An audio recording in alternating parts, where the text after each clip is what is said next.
Il s'est passé, il y a quelques années au musée Fabre de Montpellier, un événement exceptionnel et extrêmement rare. Une résurrection. Soyons plus clairs.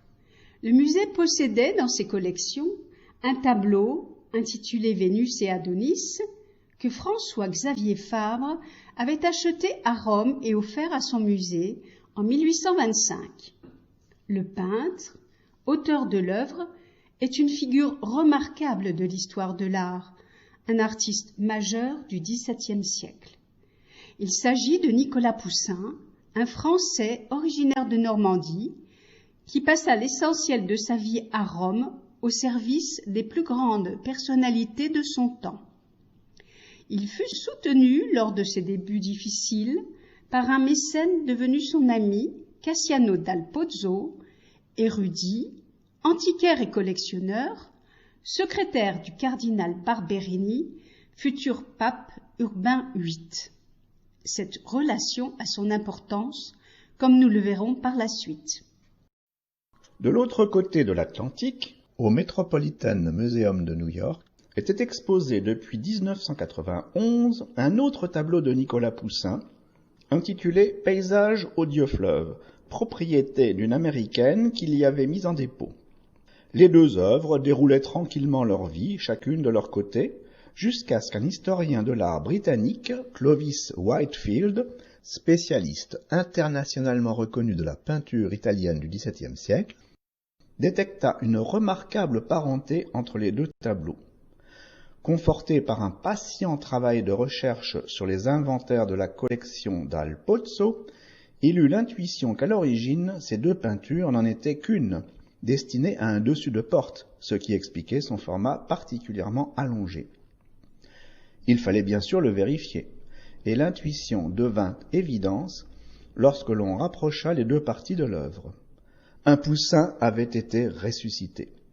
Il a aussi été retrouvé, au revers de la toile, des inscriptions caractéristiques de la collection Cassiano, en particulier des sceaux, dont celui de la famille dal Pozzo représentant un puits. Pozzo signifie puits en italien. Une inscription, Nico, a également été interprétée comme étant la première partie du prénom de Poussin, confirmant que la toile avait été coupée après la lettre O, probablement par un spéculateur à la fin du XVIIIe siècle, la vente de deux Poussins devant lui rapporter davantage que celle d'un seul. Les conservateurs du musée Fabre ont alors fait tout leur possible pour réunir les deux toiles séparées depuis plus de 200 ans. L'achat du Dieu fleuve finit par se réaliser en 2011 par la communauté d'agglomération de Montpellier avec le soutien de l'État, de la région Languedoc-Roussillon, la fondation d'entreprise du musée Fabre et de plusieurs mécènes privés. Après un long et délicat travail de restauration, le Poussin reconstitué est maintenant exposé dans la salle des Griffons, à proximité du paysage où s'attire endormi, un autre tableau contemporain de l'artiste. Malheureusement, les couleurs ne sont plus ce qu'elles étaient à l'origine, en grande partie à cause de la sous-couche utilisée. À l'époque, Poussin préparait ses toiles avec un fond brun rouge opaque. Avec le temps, la couche picturale laisse transparaître ce fond qui assombrit l'ensemble de l'œuvre en lui donnant une coloration rougeâtre. Cependant, malgré cette détérioration, la reconstitution nous permet d'envisager des hypothèses sur le véritable sens de l'œuvre. Mais comment lire actuellement les intentions originelles de l'artiste ? On sait que Poussin, peintre d'aspiration classique, ne laisse aucune part au hasard dans ses inventions. Il faut donc essayer de lire la peinture à partir de ses composantes. Le titre, donné à chaque partie à la suite du découpage, nous aide un peu. Les spécialistes ont identifié à gauche un dieu fleuve qui verse le contenu d'une jarre, allégorie souvent employée par les peintres pour représenter la source et le cours d'un fleuve. Dans la partie droite, le couple d'amants enlacés est identifiable par plusieurs attributs. Il s'agit de Vénus, accompagnée par de petits poutis portant l'arc et les flèches de l'amour, et son amant, le bel Adonis, un chasseur qui ne sort jamais sans ses chiens.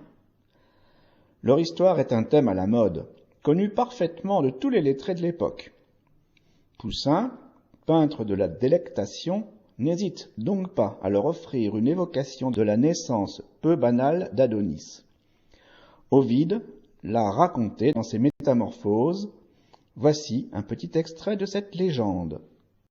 Par jalousie, Vénus inspira à Myrrha, la fille du roi de Chypre Cinyra, une passion incestueuse pour son père.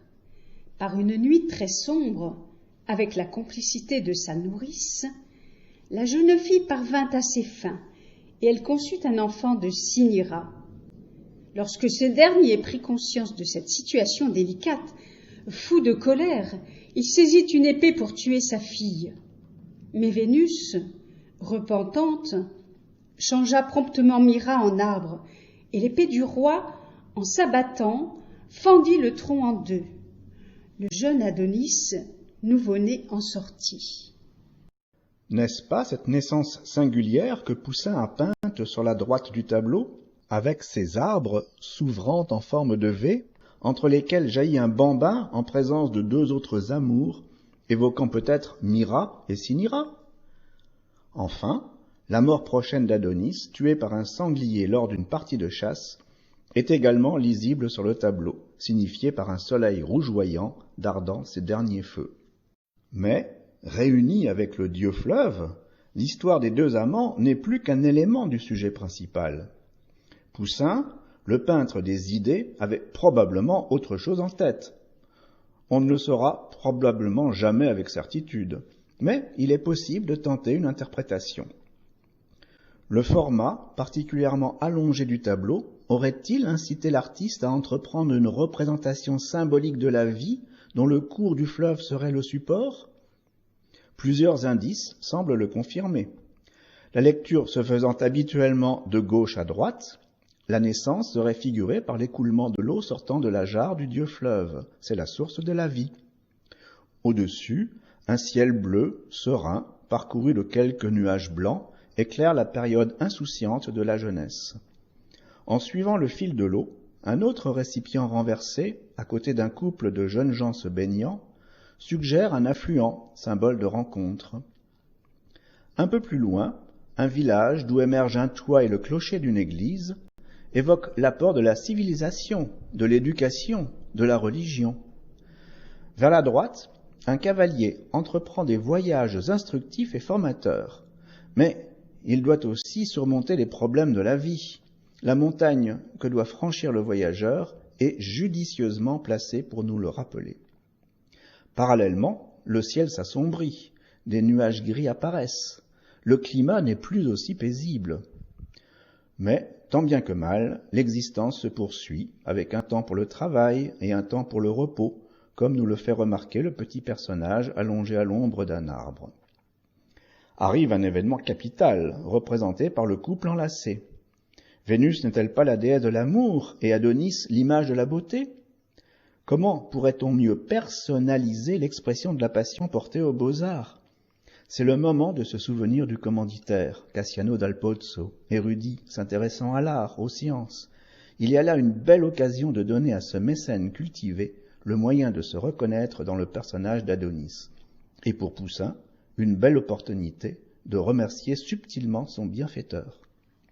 Mais l'idéal du beau n'étant pas compatible avec les altérations de la vieillesse, Adonis a l'obligation de mourir jeune. Cette échéance se profile à l'horizon dans les feux d'un crépuscule qui représente souvent le déclin et la mort. L'espoir revient cependant avec le jaillissement de la vie, juste en dessous de ces sombres perspectives. Une résurrection est possible, ou pour le moins une renaissance, permettant à la vie, avec un grand V, de continuer, de reprendre son cours. Il est donc possible que Poussin nous propose, au-delà des siècles, une allégorie poétique du cycle de la vie, avec en point d'orgue la rencontre de l'amour. Un indice conforte cette idée. Les deux chiens d'Adonis sont remontés auprès du dieu fleuve. L'un d'eux s'abreuve même à la source de la vie. Malgré l'utilisation d'un format très allongé, peu propice à une représentation cyclique, Poussin est néanmoins parvenu à refermer la boucle du temps.